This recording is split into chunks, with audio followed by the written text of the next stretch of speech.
भाग लो या भाग लो, भाग लो पार्टिसिपेट, भाग लो तो ना। सुना ये बिहार के सीएम आ गुरु लोग पर करना विचार, सुना ये मुख्यमंत्री। ये हमने निवेदन किया है गीत गाकर भी, दुख पीड़ा से आकर ये गाय, ये नहीं कि खुशी में गायक के रूप में। हम लोग इतना कष्ट में है कि अब पूछिए मत, हद हो गया सरकार ने। और सरकार के पहल को करने के लिए हम तो साथियों से कहते हैं।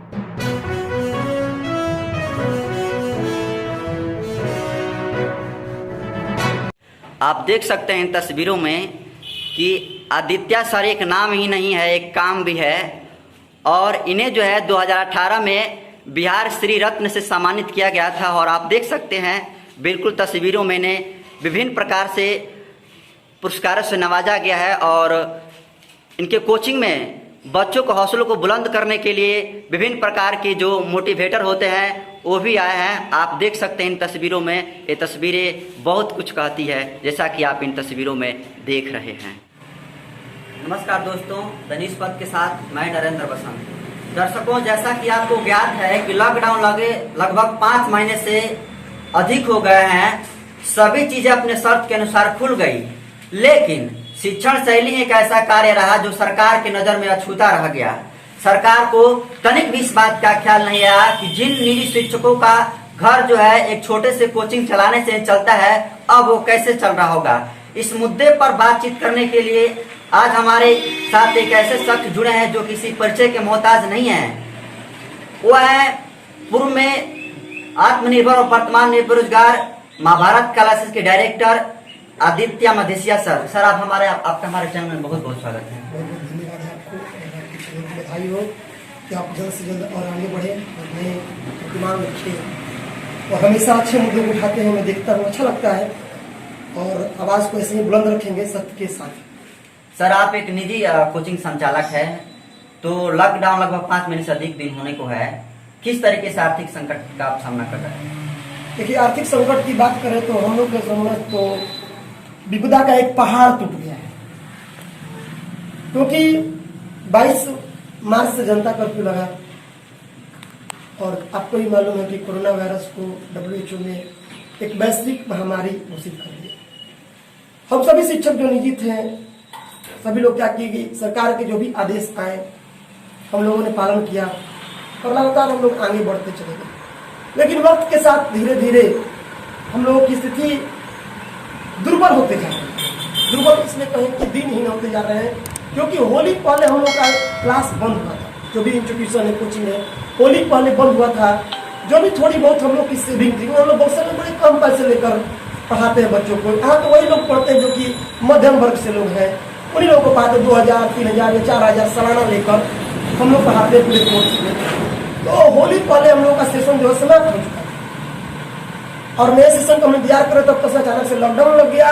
और ये लॉकडाउन हमें लगा कि 1 महीना, 1.5 महीना, 2 महीना, 3 महीना में, जैसा कि आप लोग को भी लग रहा है कि वैक्सीन बन जाएगी, लेकिन हुआ क्या कि कुछ भी नहीं खुला। सर, जब से लॉकडाउन लगा उसके बाद आप ऑनलाइन पढ़ाना शुरू किए, तो ऑनलाइन शिक्षा कितना कारगर है?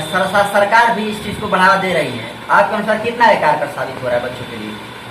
क्योंकि सरकार बढ़ावा दे रही है, सभी लोग ऑनलाइन पढ़ा रहे हैं। लगभग से 22 मार्च को जनता कर्फ्यू लगा, मैं 28 मार्च से लगातार अपने विद्यार्थियों के साथ बनाए। इस क्रम में एक अपना YouTube चैनल भी बनाया गया, IPGS अकेडमी के नाम से बनाया गया। और लगभग मेरे जो विद्यार्थी हैं बक्सर में, मैं बक्सर में एक अपना भारत क्लासेस में मेरा अपना मैं क्लास लेता हूँ, उत्तर प्रदेश में क्लास लेता हूँ, शहर में क्लास लेता हूँ। तो बता रहा हूँ कि इतने जगह क्लास लेने के क्रम में लगभग 1000 लड़के मैं पढ़ाता हूँ। लेकिन अगर आज स्थिति देखिएगा आप, तो मेरे ऑनलाइन क्लास में महज 200 या 300 लड़के जुड़ते हैं। इससे आप आंकड़े समझ सकते हैं ताकि वो 700 स्टूडेंट कहाँ चले गए। दूसरी चीज, जो सीनियर स्टूडेंट हैं उनके पास तो मोबाइल है, लेकिन आप बताइए कि आपके घर में 5वीं क्लास के पास मोबाइल है? जी नहीं, बिल्कुल नहीं। 8वीं क्लास के बच्चे का मोबाइल नहीं है तो भैया का है, पिताजी का है। और आज मोबाइल सबका पर्सनल है, कोई मोबाइल अपना घर में भी किसी को नहीं देना चाहता है। अब देखते लगता है मोबाइल जो है वो हीरे से भी कीमती हो चुका है। तो यहाँ पर जो है छोटे बच्चों के पास मोबाइल है। लॉकडाउन में स्थिति नहीं है सबकी कि कोई अपने बच्चे को 10,000 का मोबाइल खरीद के दे दे। ऑनलाइन शिक्षा जो है मेरे नजर में अभी तक सक्सेसफुल नहीं है, खास करके हमारे इस जिले में। हाँ, किसके लिए है? जिसके घर में बड़ा सा एलईडी लगा हुआ है, जो बड़े परिवार के लोग हैं, 42 इंच के एलईडी लगाए हुए हैं, उस पर वो ऑनलाइन क्लास अपना ले रहे हैं, एक अच्छा रूम बना हुआ है। मध्यम वर्ग के लिए और निम्न वर्ग के लिए तो ऑनलाइन जो एजुकेशन है पूरी तरह से या समझिए फेल है। ना उनके पास 300 का नेट भराने का पैसा है, 300 का ना नेट भराने का पैसा है, ना 10,000 मोबाइल खरीदने का पैसा है। तो सरकार तो कह रही है ऑनलाइन ऑनलाइन, लेकिन कभी जब जमीनी स्तर पर जाकर पता लगाइएगा, मतलब कि 10 लड़कों का सर्वे कीजिएगा 10वीं क्लास तक की मैं बात करता हूँ, खास करके जो बिहार बोर्ड के लड़के हैं, आप जाकर देख लीजिएगा, नहीं होगा मोबाइल उनके पास। आप कभी पिताजी से मांग कर देखते हैं, कभी माता जी से, कभी बहन से, कभी भाई से। तो इसमें कहाँ तक सार्थक हो सकता है? हमारे एरिया में सार्थक नहीं है। सर, अगर सरकार जो है अगर इसी तरह बढ़ाती जाती है लॉकडाउन, तो आपका अगला कदम क्या होगा? अभी इस प्रश्न का तो लग रहा है कि मेरे पास अब जवाब दे तो किस तरीके से, क्योंकि एक तरफ समाज के हम लोग नेतृत्वकर्ता में से आते हैं। अगर हम नियमों का उल्लंघन करते हैं तो पूरा समाज कहेगा कि देखिए एक शिक्षक होकर नियमों का उल्लंघन करते हैं। लेकिन देखिए, लॉकडाउन सरकार अगर बढ़ाती है तो बढ़ा देती है, लेकिन मैं उनसे यह रिक्वेस्ट करूंगा कि हमारी स्थिति को देखिए। मैं आपके हर कदम के साथ कदम मिलाने को तैयार हूँ, लेकिन ऐसा ना किया जाए कि हम शिक्षक रोड पर आ जाएं और एक आंदोलन के लिए तैयार हो जाएं। तो देखिए, जब अगर शिक्षित वर्ग का व्यक्ति कोई कार्य करता है ना, तो बड़ा खतरनाक अंजाम होता है उसका। जब तक हम लोग सकारात्मक सोच रहे हैं, तब तक समाज के लिए बहुत अच्छा है। जिस दिन ये शिक्षक वर्ग नकारात्मक सोचने लगेगा, तो उस दिन इस पूरे देश में सिर्फ अपराध ही जन्म लेगा। अच्छे तरीके जानते हैं, कोई भी विद्वान अगर कोई गलत कार्य करता है तो बहुत बढ़िया तरीके से उस गलत कार्य को अंजाम देता है। तो मैं सरकार को बस इतना कहना चाहूंगा कि आप हमारी स्थितियों को ध्यान दें और देखें कि हम लोग को क्या जरूरत है। हम लोग को आर्थिक पैकेज की जरूरत है। आर्थिक पैकेज नहीं देते हैं तो हम लोगों को अपने कार्यों में लगा लें। आपके पास 20 लाख करोड़ का पैकेज है तो आप 1 लाख करोड़ हम लोग पे भी खर्चा करें। हम नहीं कहते कि हम बैठ कर लेंगे, आप अपने थाना में लगा लें, आप अपने ब्लॉक में लगा लें, हम लोग से कार्य लें बदले में, हमें कोई दिक्कत नहीं है। हाँ, अगर सरकार लॉकडाउन बढ़ाती है तो हम लोग अब कोई ना कोई बड़ा कदम उठाने के लिए तैयार हैं। बक्सर में बहुत सारे लोग ऐसे हैं जो गुप्त रूप से कोचिंग चला रहे हैं सरकार की मनाही के बावजूद, वैसे लोग आप क्या कहना चाहेंगे? देखिए, जो गुप्त रूप से कोचिंग चला रहे हैं, सबसे पहली बात तो मैं कहना चाहूँगा आपके चैनल के माध्यम से कि कहीं ना कहीं बहुत बड़ी उनके साथ मजबूरी है। और मजबूरी किस चीज़ के है? कहीं ना कहीं उनके 2 जून की रोटी की व्यवस्था नहीं हो पा रही है, और उनकी जो 2 जून की रोटी है वो कहीं ना कहीं उस कोचिंग से ही चलती थी। इसी कारण से बेचारे वो 2 जून की रोटी के चलते ही क्या कर रहे हैं कि वो कोचिंग चला रहे हैं। सरकार को सोचना चाहिए कि आखिर वो बेचारा क्यों चोरी चोरी चला रहा है। ज्यादा तो कमा नहीं पाएगा, भीड़ लगा के पढ़ा नहीं पाएगा। सरकार को यह भी सोचना चाहिए कि वो किस परिस्थिति में कोचिंग खोल दिया है। एक बार बात करें, आप जाकर थाना छापा मार कर पकड़ लेते हैं, आप फरमान जारी कर देते हैं। मैंने देखा आपके चैनल के पेज से मुझे जानकारी मिली थी कि डीओ साहब ने आदेश निकाला है कि बिना आदेश का कोचिंग चलाने पर वो पकड़े जाएंगे, जुर्माना होगा, ये होगा। अरे ठीक है, आप पकड़िए ना भाई, आप तो शासन में आपको अधिकार है, लेकिन एक बार जांच कीजिए वो बंदा क्यों पढ़ा रहा है। समाज को बनाने में हमारा भी भूमिका है, हम भी आपको ही समझते हैं। आप एक बार सोचिए आखिर वो क्यों पढ़ा रहा है। आखिर भाई आप सही कह रहे हैं कि उनके सामने बहुत बड़ी आर्थिक संकट है और दूध और रोटी की कमी है। तो कल अगर जाकर आपके पास भी अगर दूध और रोटी की कमी होती है तो क्या आप भी पढ़ाएंगे सरकार के मनाही के बावजूद? अब देखिए, सरकार के मनाही के बावजूद मैं सबसे पहले जो यहाँ पर हमारे बक्सर जिले में जिला प्रशासन, एसपी, डीएम, सीओ, डीओ सभी लोग से विनम्र निवेदन करूँगा कि हमको या तो रोजगार दें या तो कोई गाइडलाइन दें। या तो रोजगार दें या तो कोई गाइडलाइन दें, हमको कोई रोजगार में लगा दें, अपने साथ रख लें जब तक आप नहीं खोलते हैं। नहीं तो कोई गाइडलाइन दें हमको कि सर आप 5 लड़कों को पढ़ाइए। हम क्या करेंगे? हम उतना में गुजारा करेंगे।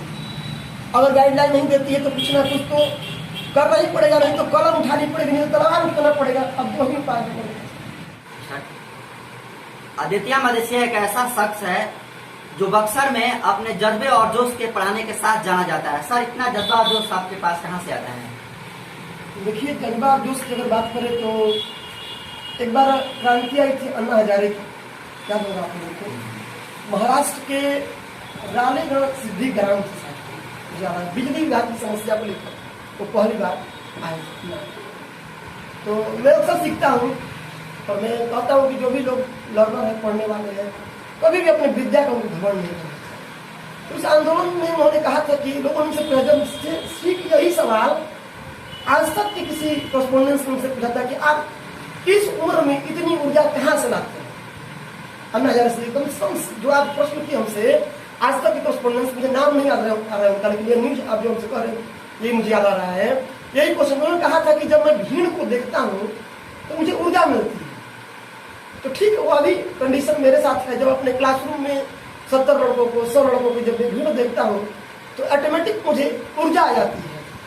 और ये तो रही भीड़ को देखकर ऊर्जा की बात। अन्ना हजारे को मैं फॉलो करता हूँ और मैं उनको समझा और उनसे कहा कि भीड़ को देखकर रियल में हो जाते, जैसे कि आप कहीं कोई नेता होता जाता देखते, जैसे ही भीड़ देखता है तो उसके भाषण का जो तरीका बदल जाता है, जैसे भीड़ देखते हैं।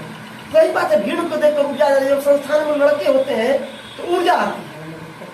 और दूसरी बात कहेंगे कि मैं अपने कार्य को बड़ा डेडिकेट होकर करता हूँ और बस 2 से 3 वर्ष में अगर लोग मुझे जाने हैं तो सिर्फ और सिर्फ मैं डेडिकेशन के लिए ही जाने हैं, क्योंकि मैं अपने पिता की उन पंक्तियों में विश्वास करता हूँ। कहा वर्क इज वर्शिप, मतलब वर्क इज वर्शिप, मतलब कर्म ही पूजा, जो आप कार्य कर रहे हो वही आपकी पूजा है।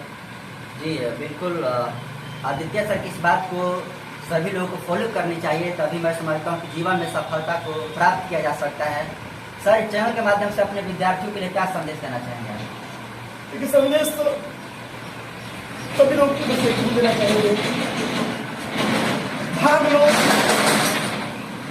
भाग लो या भाग लो, भाग लो या भाग लो, हिंदी का शब्द है भाग लो या भाग लो। भाग लो पार्टिसिपेट, भाग लो दोनों। आप किसमें विश्वास करते हैं, भाग लो या भाग लो? भाग लो पार्टिसिपेट, भाग लो दोनों। एक तरफ हम बात कहें निजी तौर पर तो ये बेंच है, लेकिन विद्यार्थियों के बिना ये बेंच रो रहा है, सुना है। अतः सरकार से भी हम इस चैनल के माध्यम से निवेदन करना चाहेंगे कि जिस तरीके से सभी चीजों को सशर्त शर्त के अनुसार छूट दे देगी खोलने के लिए, ठीक उसी प्रकार से जो निजी कोचिंग संचालक लोग हैं उन्हें भी जो है शर्त के अनुसार छूट दे खोलने के लिए। हमारे साथ एक और शिक्षक जुड़े हैं और इनका नाम टीके सर है।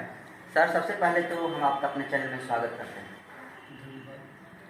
सर, आप एक निजी कोचिंग संचालक हैं और कोचिंग जो है लगभग 5 महीनों से बंद है, तो कितने आप जो है अपने आर्थिक संकट का सामना कर रहे हैं?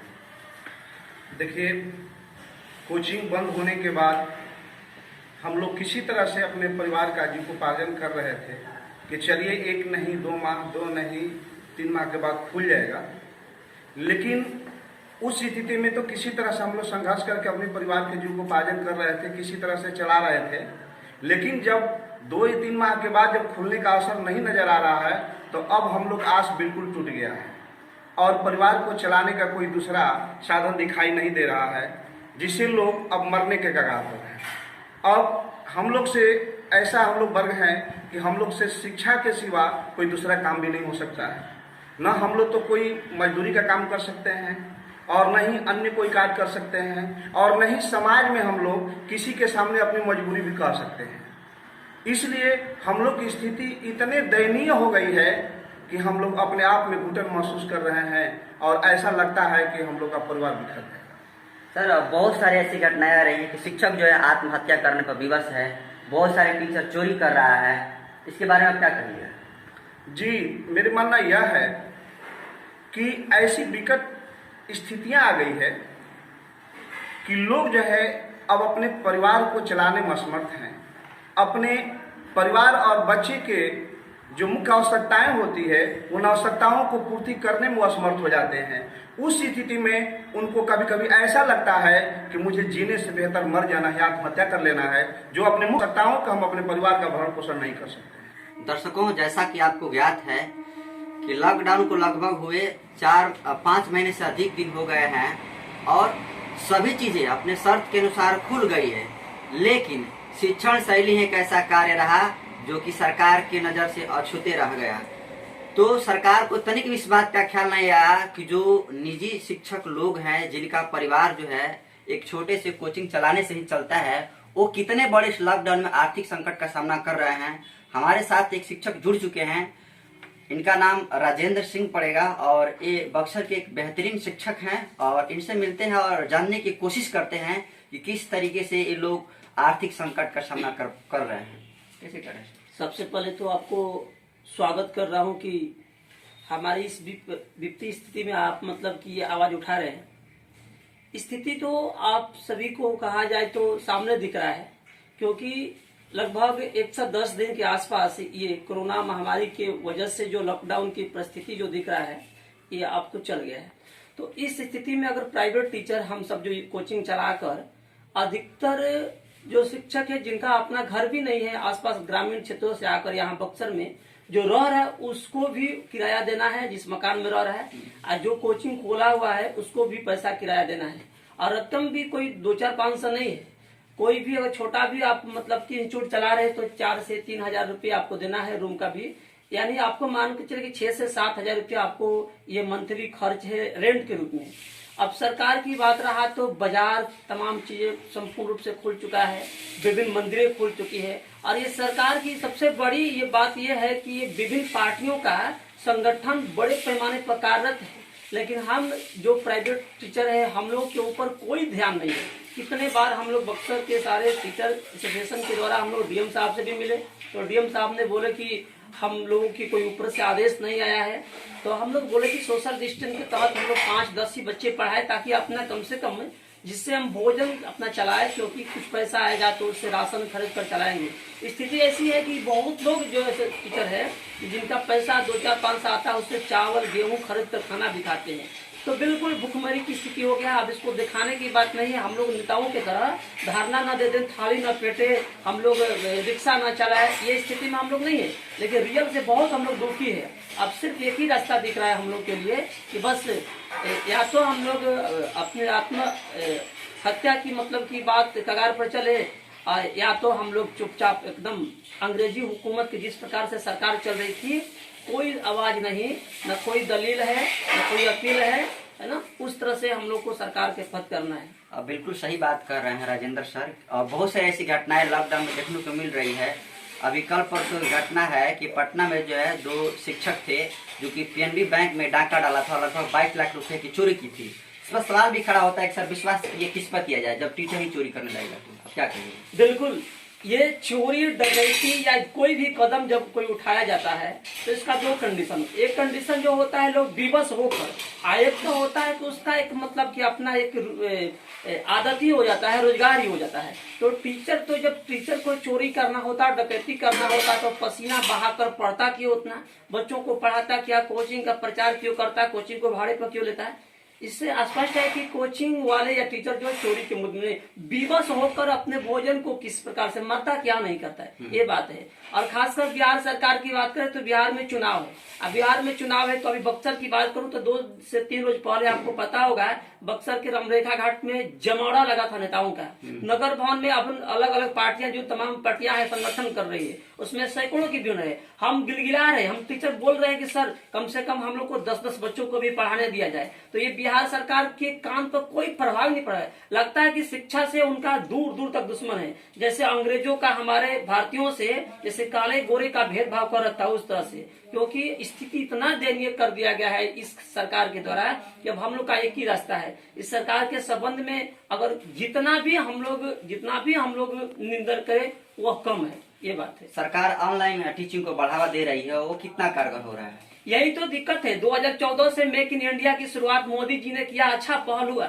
लेकिन अच्छा पहल पेपर पर हुआ, टीवी पर हुआ, न्यूज पर हुआ। आज हमारे बिहार की बात करें तो ये जो कह रहे हैं कि ऑनलाइन क्लास के बारे में, तो ऑनलाइन क्लास जो हमारा बिहार के अधिकतर ग्रामीण क्षेत्र के बच्चे हैं जहाँ पर नेट का प्रॉब्लम है, एक घर में एक मोबाइल अगर आपके पास है तो उसमें नेट है, 5 मोबाइल भी है तो 1 में नेट है, 600 रुपया आपको नेट भराने में लग रहा है। जिसके पास वो सब्जी नहीं खरीद रहा है वो कैसे? अगर कुछ लोगों के पास भी है तो 1 घंटा पढ़ाने से 2 4 5 बच्चे जुड़ते भी है तो उससे कोई प्रभाव पड़ने का नहीं है। और दूसरी बात है कि अगर आप दिन रात उसी में मोबाइल से ही जुड़े रहेंगे, ऑनलाइन तरीका से जुड़े रहेंगे तो उनके स्वास्थ्य पर भी प्रभाव पड़ेगा।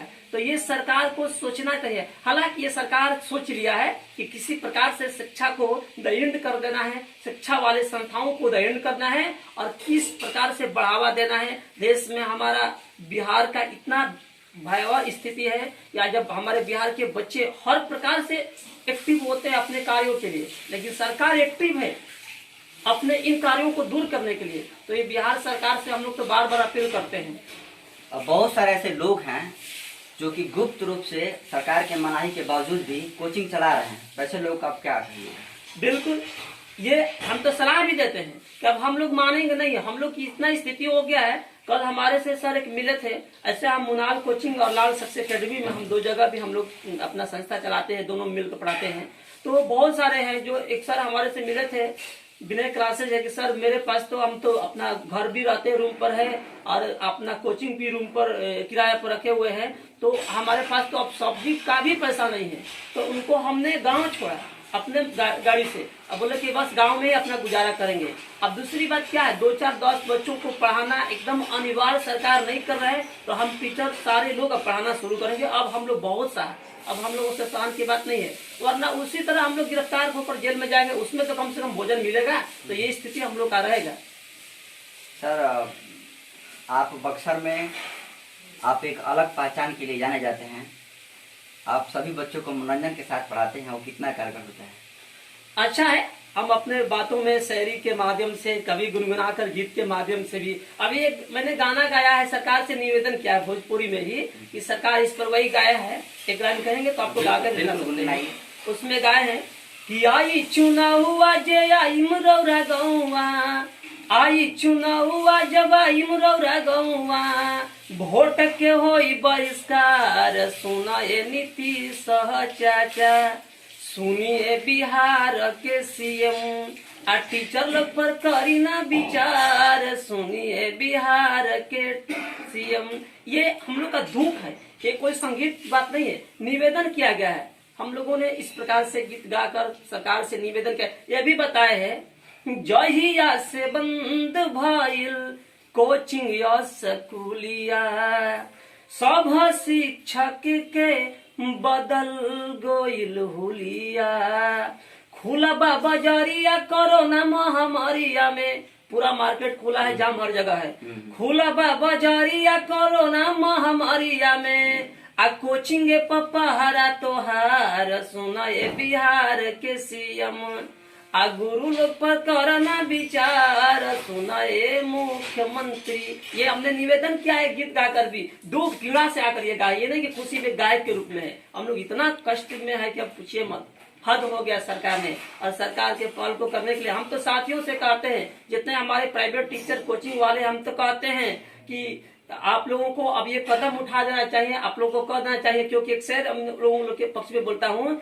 कि बीमार को मरज का दवा देनी चाहिए, बीमार को मरज का दवा देनी चाहिए। वो पीना चाहते हैं, पिला देनी चाहिए। अब तुझको, अब तेरा साथ सामना करना है, अब तुझको भी नकाब उठा देनी चाहिए। अपील करता हूँ कि सोशल डिस्टेंस के तहत में तमाम जो सुविधाएं, सैनिटाइजर, ये तमाम बच्चों को जागरूक करके हम 10-15 बच्चों को पढ़ाना शुरू करें, ताकि हमारी सब्जी आ जाए, चावल आ जाए, आटा आ जाए। और सरकार इस पर आपको परमिशन नहीं देगा, कोई बात नहीं, हमें जेल में उठा कर ले जाए, हम तैयार है जाने के लिए। वहां तो कम से कम भोजन मिलेगा, और क्या कर सकते हैं, यहाँ तो तड़प रहे हैं।